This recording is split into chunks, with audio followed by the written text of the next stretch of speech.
أعوذ بالله من الشيطان الرجيم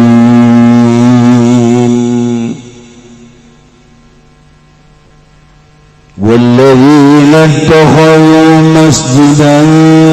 ضرارا وكفرا وتفريقا بين المؤمنين وإرصادا لمن حارب الله ورسوله من قبل وليحلفن إن أردنا إلا الحسنى والله يشهد إنهم لكاذبون والله أعلم بمراد ومنهم lan iku tetep setengah saking munafiqun alladzina utawa wong agak takhudhu kang andadakeun nyalanya kabeh masjidan ing masjid wahum lan utawi alladzina iku 12 minal munafiqin tetep saking wong kang munafik kabeh dirat kena arah-arah ngamadaratkeun Allah tegese ngamadaratkeun di ahli masjid Qubain kadu ahli masjid Quba wa kufrun lan kena arah-arah ngufurkeun lianahum kena satuhun ya alladzina banau iku ngabangun ya alladzina ing masjid bi amri Abi Amir Ar-Rahib kalawan perintah Abi Amir Ar-Rahib liyakun amakilan lahu depan dia ta'ala ya masjid iku di pangkalan lau kadue Abi Amr qadibu fi mayati letegapihing dalam masjid sapongkang tekayaman min indi saking sanding Abi Amr wa kana zahabalan ana ya Abi Amir iku lumaku ya Abi Amir lihat ya Depan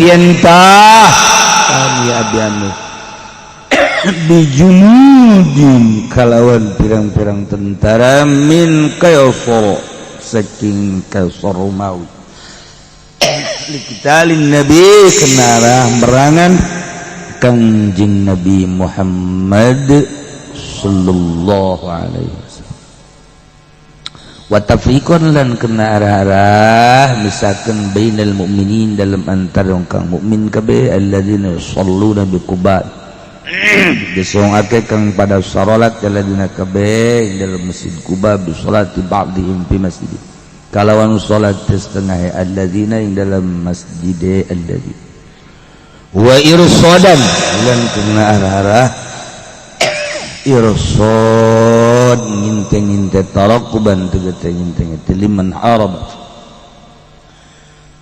kadua wong kang merangan ya man Allah ing Allah wa rasulahu lan rasulullah min qablu saking sadurunge ay qabl bidai gese sadurunge ngabangun masjid wa huwa lan utawi ya man iku Abu Amir al-Mazkur ki Abu Amir al-Mazkur wala yahlifunna layaki sumpah temen ya alladzina kabain ay ma oranana aranna ngarepakeun ingsun sadaya bibinahi kalawan ngabangun masjid illal fa'alatul husna angin pagawean kang becik minar rifqi bil miskin saking welas kalawan miskin bil batar dalam waktu udan wal harri lan panas wa tawsiati lan panggonan jembar atau persinggahan alal muslimin ngataskeun kaum muslim kabeh wallahu yashhadu lan Allah iku nyaksani Allah innahum lakadzibun satuhun alladzina iku yaktikang goro kabeh bidzalik dalam mangkono la yahlifun wa kan sa'alun nabiy lan ana ya alladzina iku anjaluki alladzina kabeh annabi ingkang nabi sallallahu alaihi wasallam ayu salli fihi nganta salat kangjeng Nabi fihi dalam masjid wa nuzila la taqum fihi abada.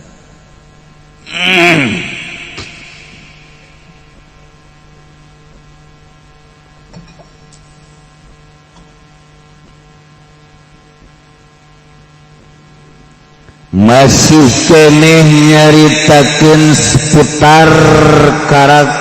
karakter munafik. Kahiji kadua katilu geus kagambar ku urang kalakuan para munafik. Teu eureun datang tadinya munafik ngakalakeun perjuangan Kangjeng Nabi Muhammad sallallahu alaihi wasallam. Kumaha carana Muhammad teh supaya eureun dakwahna bila perlu hengkang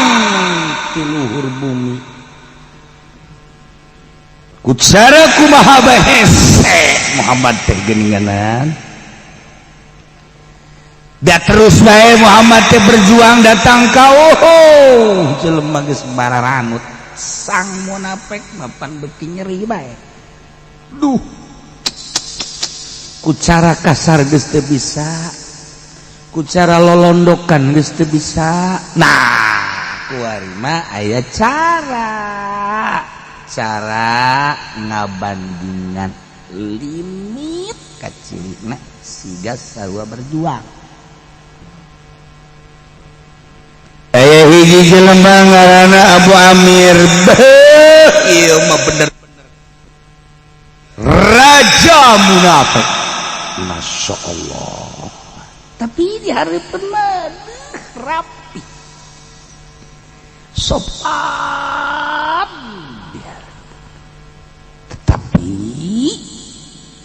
boga niat untuk membunuh Muhammad, untuk menjegal kelanjutan dakwah Muhammad. Kumaha bae carana teu bisa di Madinah, orang-orang munafik Madinah coba aing coba dek mentak tolong perlindungan ka Kaisar Romawi Roma supaya Muhammad ieu bener-bener eueuh.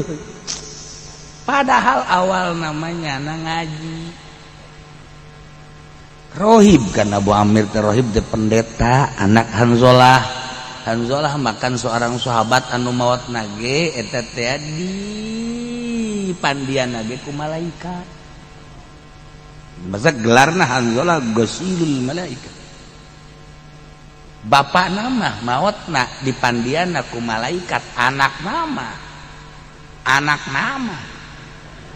nama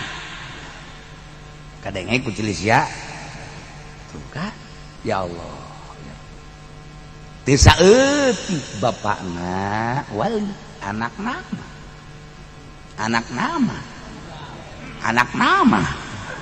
tuh kan tisa eutik bapak nama kiai anak nama tuh ya Allah ati anu salat teh Ghasilul Malaikat di pandianana ku malaikat lain letik-letik jelema anak nama musuh gerot Kangjeng Nabi Muhammad sallallahu alaihi wasallam. Masya Allah, maha baik carana Muhammad supaya eueuh di Madinah. Ai di hareupeun teh sangka ih atuh sopan deui bapak moyangna sopan teka ciri mun teu dibejaan ku Gusti Allah mah eta teh boga karakter munafik. Ya Allah, orang kos kitu teh baheula aja.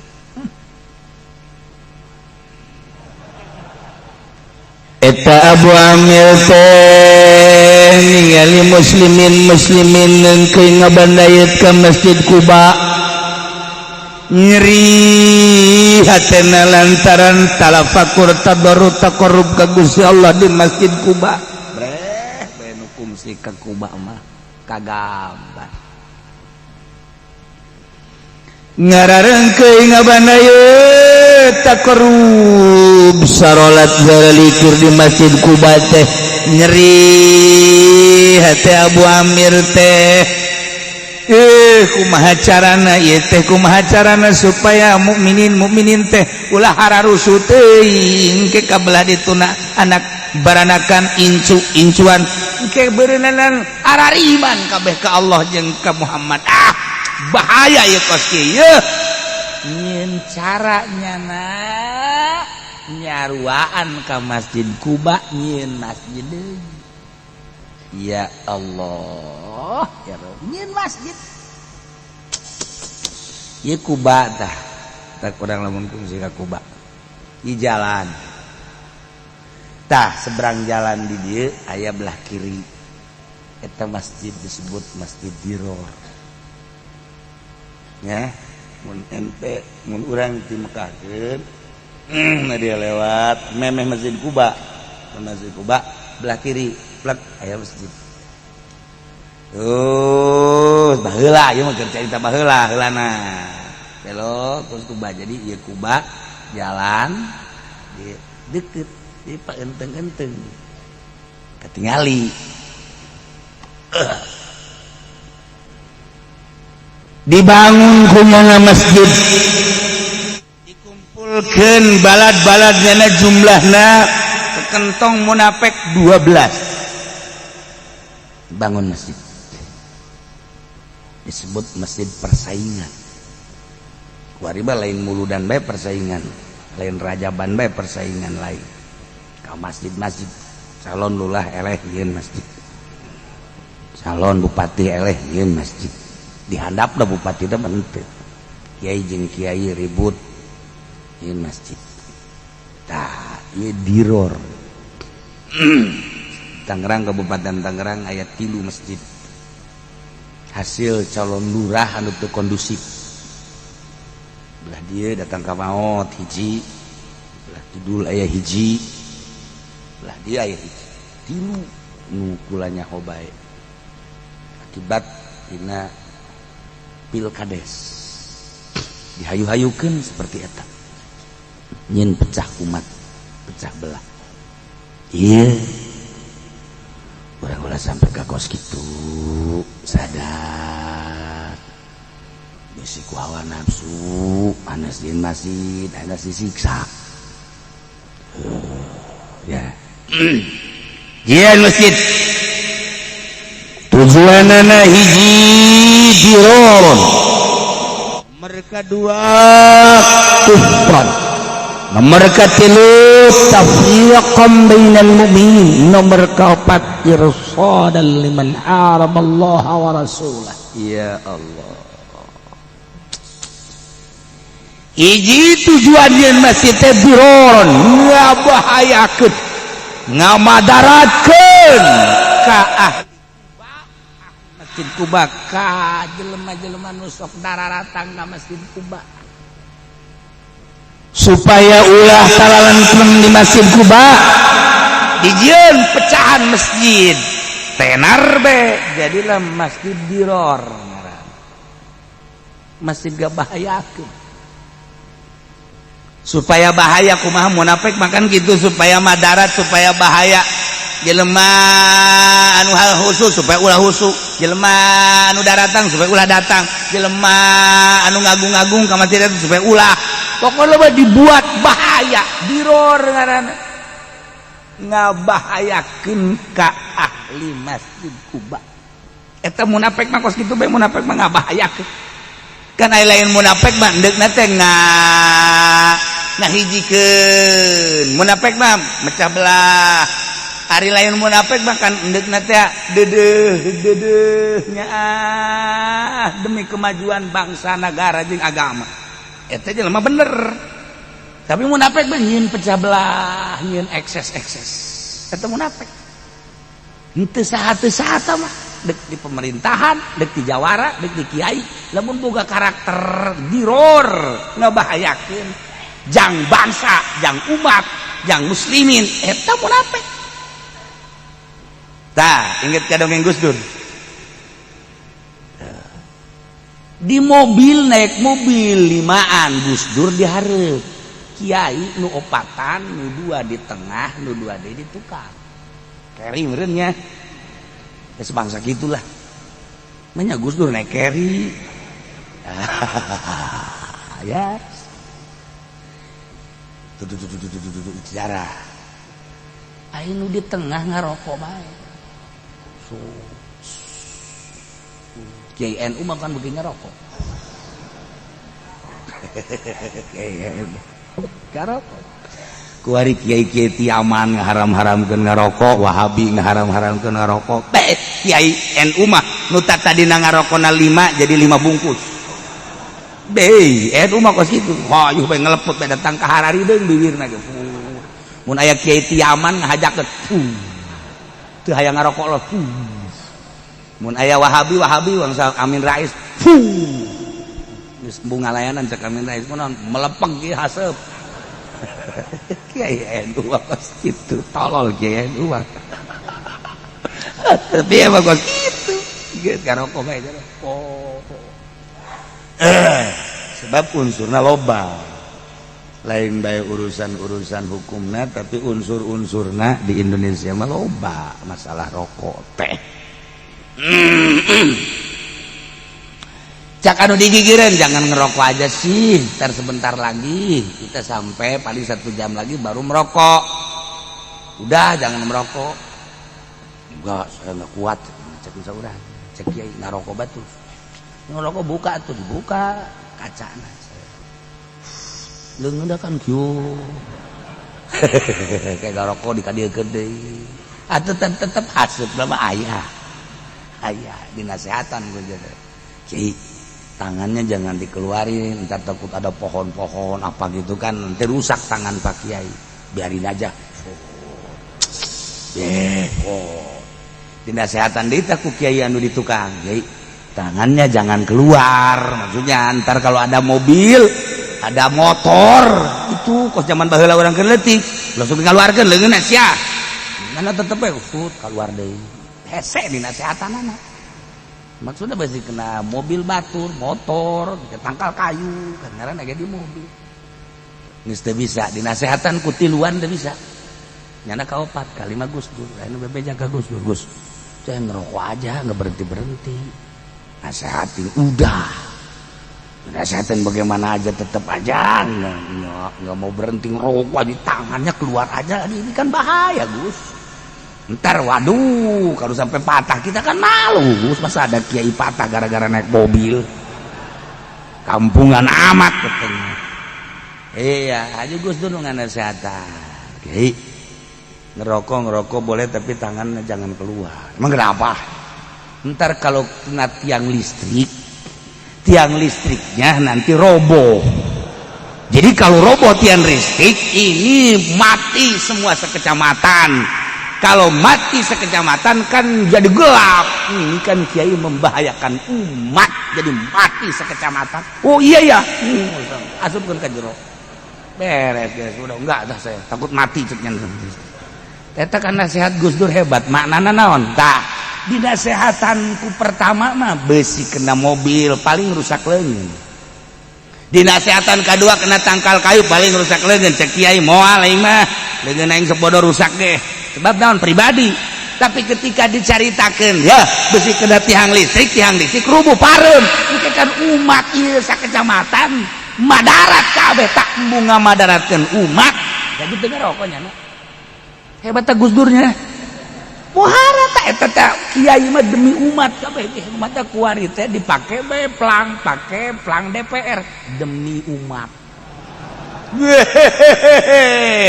untuk keselamatan umat isingan habek balehona isingan mun aya DPR maka demi umat keselamatan umat geus bani ngengsret di dinya iraha demi umat mah iraha boh cenah kiai sok sombong gitu emang aing sekali-kali sok timbul sombong mah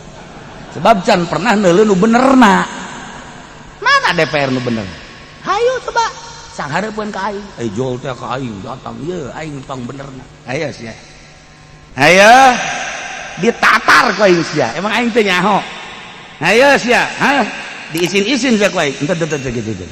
aing nyaho jasa emang gue bahagia si kiai mah sok-sok itu sih itu kabeh aya hiji dua mah ngan mana meureun hatur negara moal kieu mun rapih mah moal itu akibat terapi. Dah, jadi kiai mah demi umat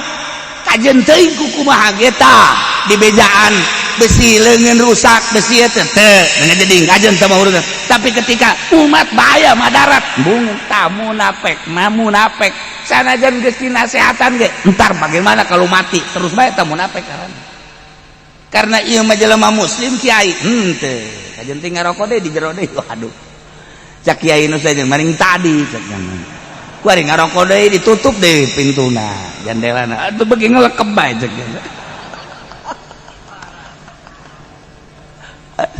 Gus Dur sok aya beta dongeng Masya Allah ya bangun masjid bangun saingan masjid Kuba disaing tujuannya satu untuk durur membahayakan mentak dina usul fikih atau non qaidatul fikih ya la diroro la dororo wala diror ad-darar yuzal dan lain sebagainya. Nomor kedua wa kufrun untuk mengupurkan muslimin ngahaja dibangun atas perintah Abi Amir anu jadi pendeta liakuna supaya masjid dia jadi pangkalanana kumpul-kumpul di dinya engke jelema datang ka dinya untuk menemui Abi Amir jadi markas di dinya teh Abi Amirna setelah karumpul atas perintah Abi Amir nyana amanat inuhan ieu masjid kumpul selalu di dieu ulah rek berangkat ke Syam tidinya dek menemui Kaisar Romawi untuk meminta bantuan tentara Romawi merangan Muhammad supaya hengkang di Madinah supaya di mana bila perlu bunuh Muhammad jeung para sahabat nyeun markas heula masjid supaya ulah katingali ulah katerwag supaya katingali sejajar tujuanana. Masya Allah hebat amat eta politik jahatna teh luar biasa hebat. Coba lamun nyeun bangunan anu kontroversi jeung masjid pasti mukminin muslimin di dinya atuh demo tapi ieu mah kan sarua pada masjid sanu teu ngahargaan ka masjid koreganan kumpul-kumpul di masjid dan teh lain deui ya masyaallah kuari ge dibangun masjid dihandapna pake joget dihandapna pakai pesta, dihandapna pakai orkesan, dihandapna pakai band, luhurna mah masjid. Masya Allah eta di Lampung nyeun masjid kos kitu tolol. Goblok teh jelema. Ya Allah eta di Lampung blod teh jelema. Beuh, kuari ka Tangerang bego.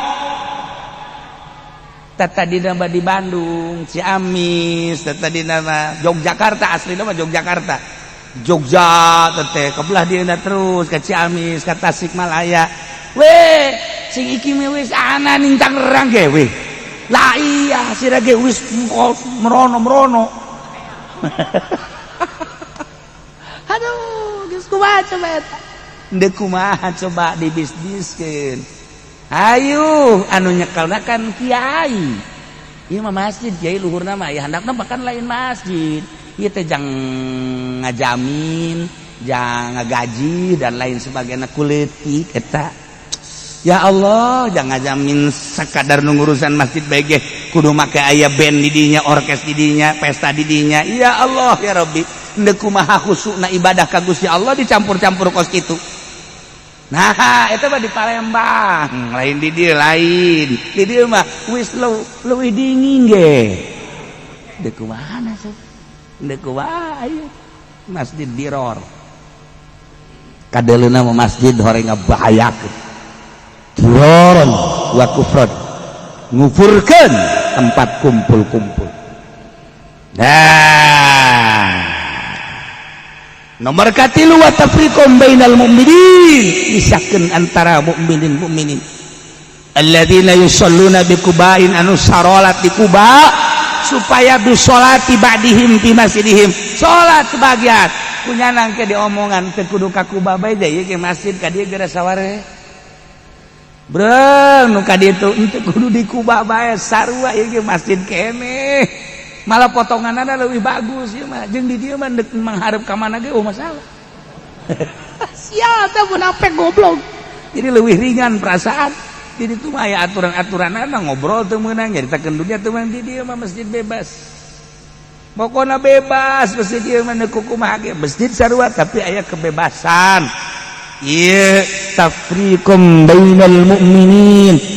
Dijagaan sawareh besi rek salawat di ka ditu mangga ka dieu ge masalah. Salat itu mangga ka dieu mah atuh jelema ngaranna ge. Atuh aya hayang nyaho coba breg ke ka ditu breg ka dieu bungaheun munafik masyaallah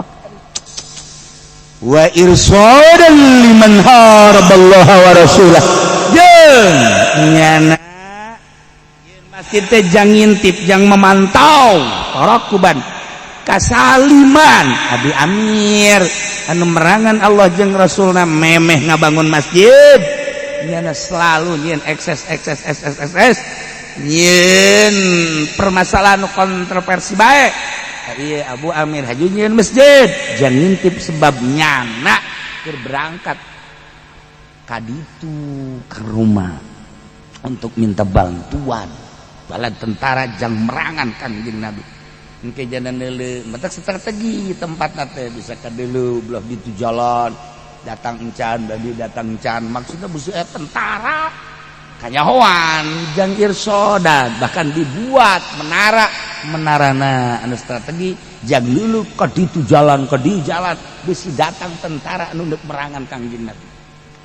Ya Allah ya Rabbi horeng unsur politik masjid teh aya unsur-unsur henteu sembarangan masjid.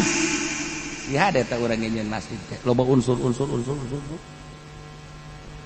wala yahlifunna in aradna illal husna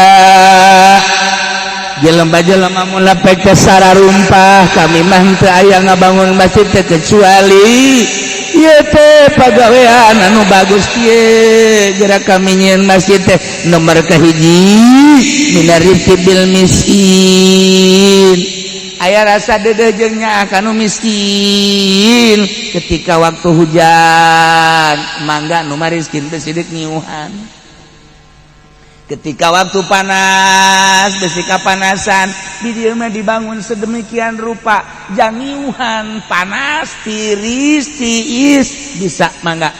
para masakin sekitar Madinah dipersilahkan ngendong masalah di masjid ieu besi kapanasan nyuhan di dia besi kahujanan nyuhan di dia besi kacapean di dia dek kurang kumaha kami ngabangun masjid teh ieu mah kadeudeuk kami ditumplekeun jang para masakin ngeunaheun kana hatena idih parah tiis perasaan ngadenge omonganana ieu mah masjid teh dibangun teh tah pasakin-masakin tuh nuku kami di pikiran teh besi nya anak kapanasan ka dieu besi katirisan ka dieu besi kahujanan ka dieu kacapean ka dieu dikurang kumaha deui pan urang bisa narima pokos deuk babagi waris cak nu kolot teh ieu mah ulah dibagi cek nya teh ieu mah kajeun tadi bagi emang ieu nu kunaon ieu mah nu 2 hektar mah ulah engke saha nu nyaho pan anak-anak teteh nu adi di mana neuk balik pan ka dieu eta kan ngeunaheun kana hatena nya saja heueuh nya bisi anak adi nu dijauh ke balik pan ka dieu tah geus disadiakeun pan di dieu anak teteh atau dulur-dulur urang tah ieu mah ulah dibagi horenganan kunyana dilegleg bisaan tah si cikal nya liciknya nya nakal eta masyaallah kaharti kan ku adik-adik teh kaharti heuh oge nya ih atuh kakak mah geus wawasan da belah ditu atuh ngaranna ge lahirna ge ti heula ngadahar urehna ge ti heula atuh awasana ge ti heula ulah nu ieu mah si anak-anak teteh anak adi nu di mamana balik penedanan ieu mah diarare sita disadiakeun mah kos kitu kahardikan kurang oge aya geus kebal-kebal surat ka mana geus dijual ceng eta nu hese ge munafik mah di mana-mana aya di keluarga aya di desa aya di kecamatan aya di kabupaten aya bentukna nu kumisan nu jenggotan nu masorban aya kabeh munafik nina ngomong kita kami mangga bangun teh inna radna illal husna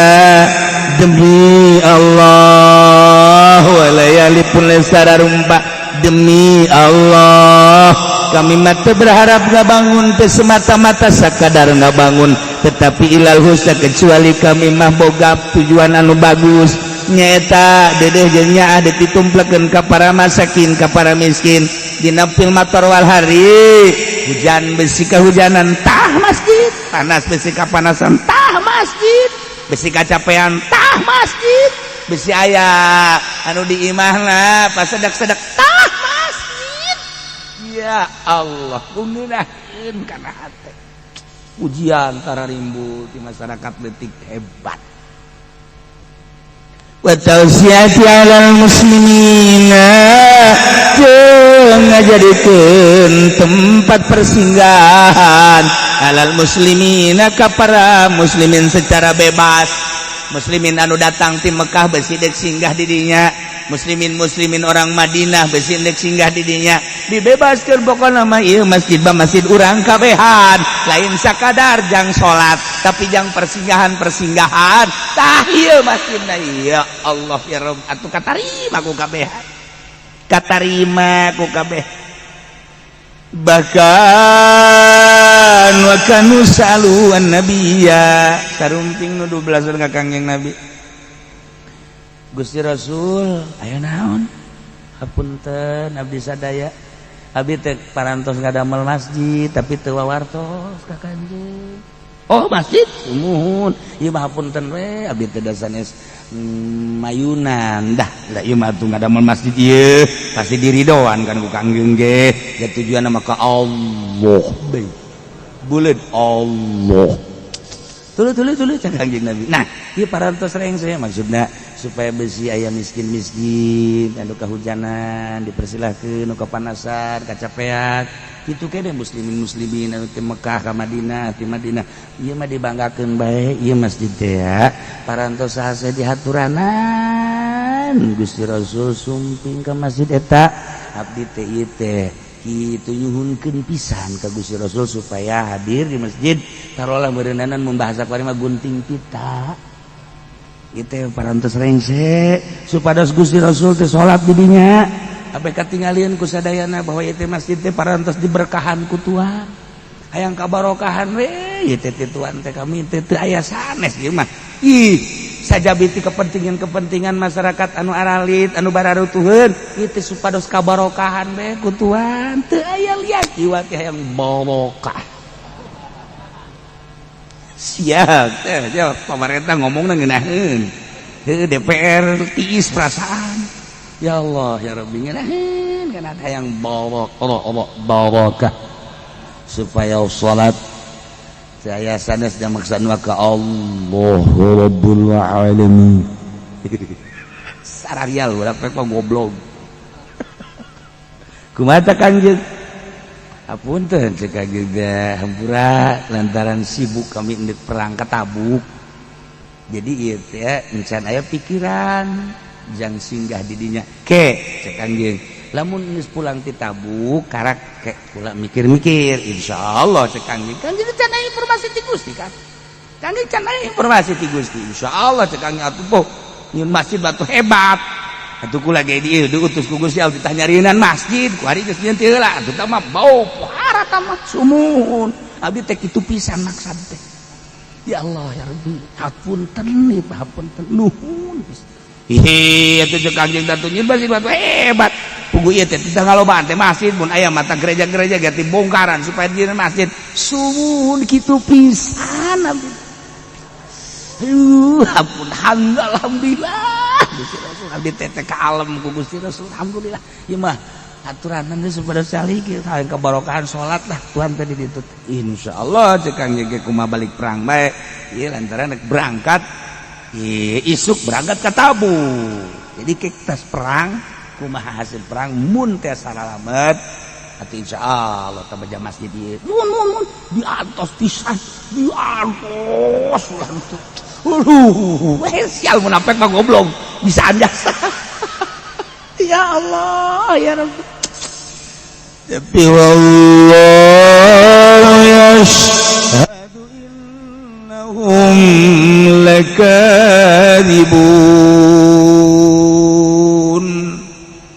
Gusti Allah anu maha segala-galana anu ngagerakeun nyaksian kana perjalanan para munafik nyen masih teh orang semata-mata lain jangka Allah horenganan jangan dukung tangkorakna orang nyen masih teh lain jangka Allah jangan dukung tangkorakna horenganan lain jangka Allah rek jangan dukung tangkorakna loba tah bakal kitu mah lain baheula bae jangan dukung tangkorakna mah naon cenah kieu lah teu bedaan beungeut sia tah jangan dukung tangkorakna dan nanti mana bawa tangkoraknya mun kadang kurang Bandung mah naon teh tangkorak oreganan jelema miskin jelema fakir tita ka masjid ge lain tita ka Allah ieu malah diulah-ulah ka Allah mah orenganan supaya ngadukung ka tangkorakna jelema anu laliwat kadinya teh diulah-ulah ka Masjid Kuba supaya kadinya horenganan lain tita ka Allah supaya ngadukung ka tangkorakna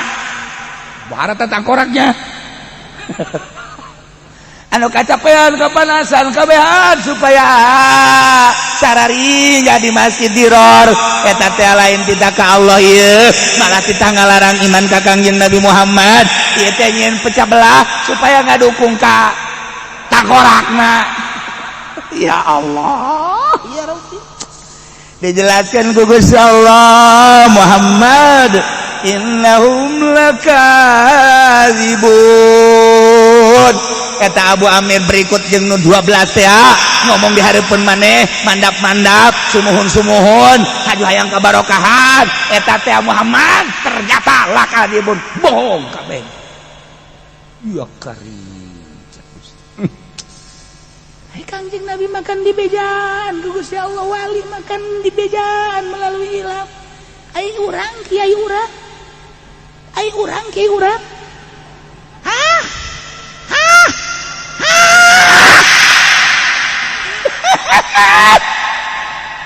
kumaha coba loyongna ajukan diberkatan urang teh itu sajabat di BHS teh deui aya berkat sajan-sajan Horenganan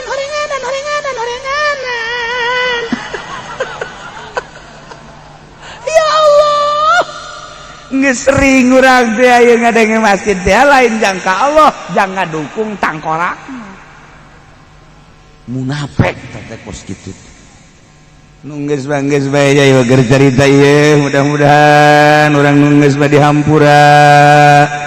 urang ulah terulang deui supaya urang menang ridho Allah munafik nage mudah-mudahan ku Gusti Allah dibilukeun dibere hidayah atuh urang kabehan sami-sami urang hayang dikuatkeun iman Islam urang supaya baralik urang ka Gusti Allah ya dina ridho Allah Subhanahu wa taala nu mantak alhamdulillah di Indonesia mah beda jeung di luar negeri beberapa Tasik berarti luar negeri di luar negeri mbah babari huru-hara Turki mulai ngembut deui ente makan can ngabayangkeun nu anu sering macaan jalur-jalur politik ngeri geus puguh Mesir terus kalau kemari Iran eta ge kancan rapi emang Amerika eureunna teh haju eureun beneran atuh Yahudi moal kieu tetap pasang kuda berarti kan ngejegur Iran belah perang dunia ketiga Baghdad itu kan terus Yaman can eureun Suriah itu kene sabaraha ulama supi ditembakan, ulama biasa mah henteu supi ditembakan. Suriah, Iran, di Yaman, Sam, ulama modern henteu sebab dianggap henteu aya nanaonan. Di Turki nu baheula di habis, di Uzbekistan supi-supi sebab etalah anu ngagungkeun agama murni. Anu modern mah dapat dua atak tuh, sakapeung agama, sakapeung negara, sakapeung ekonomi. Kudu ngajual ayat tadi lamun henteu 3 juta mah henteu dia heueuhan bener pod. Atuh lain 3 juta cenah kieu 20. Atuh tawar heula. Nah eta kan geus kitu. Deuk wae coba. Nah di Indonesia mah alhamdulillah cenah. Kuari lain teu loba Syiah, lain teu loba Wahabi, lain teu loba kuari LDI. Tetapi dengan cara keikhlasan para ulama nu gerak Syiah di Serang, Pandeglang, Ambalaya, aya kudu dibejakeun. Eta anu keur ieu di urang tah, Rajaban teh anu sorana hebat teh, anu usah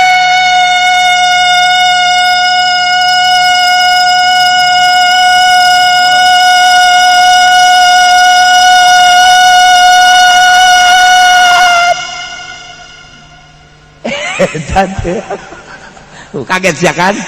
aing kasurupan tah.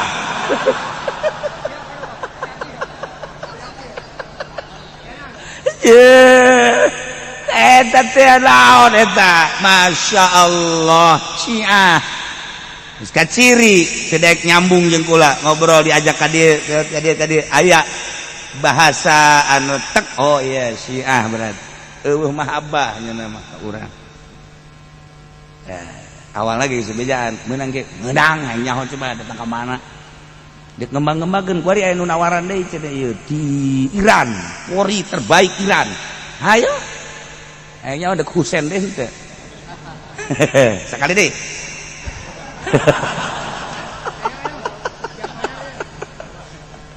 Nah, aya teh Pandeglang, Serang, angkat Wahabi lain lalaga. Sepupu LDI kamari, masya Allah. Deboharakan, korban lagi kan sabaraha.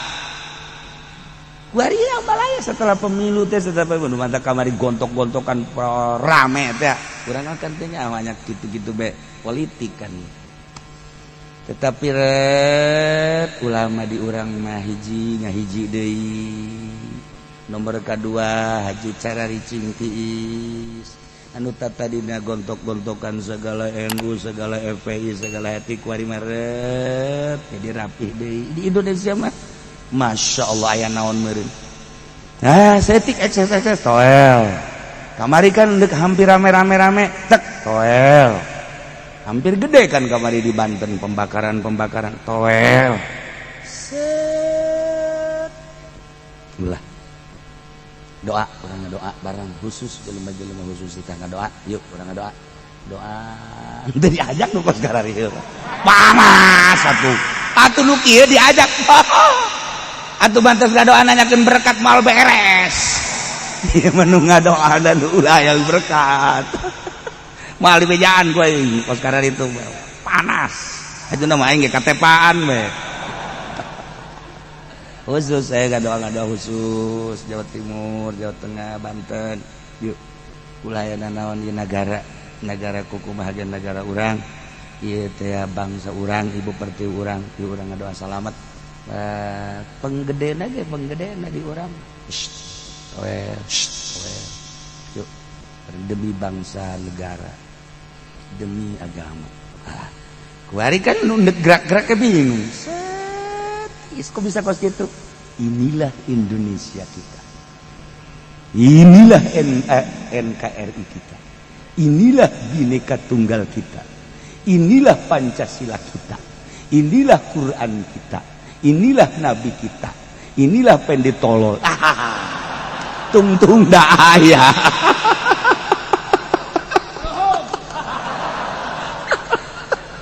Ya Allah. Nyatu deh kuari pula aya unsur-unsur suuzon dan lain sebagainya. Hese tadi negara batur mah di negara batur rumah tak haju ulah ka hati-hati takut kayak di Suriah hati-hati takut kayak di Yaman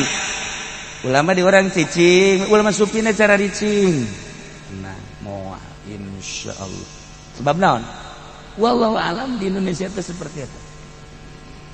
wallahu alam seperti eta wali-wali harirup wali hari-hari masya Allah gua kuari nu ngaji Hasanuddin sabaraha beh nunggu jadi haji nu encan ambalaya Yusuf loba di dieu beh Yusuf loba Hasanuddin Mansur loba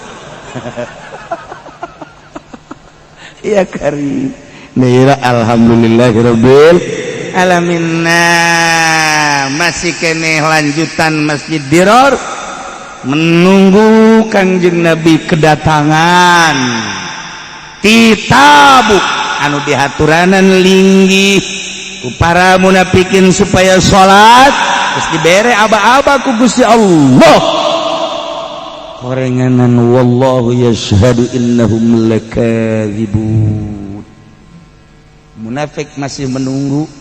kedatangan Kangjeng nu Kangjeng geusnya insyaallah bakal datang di titah salat hayang kabarokahan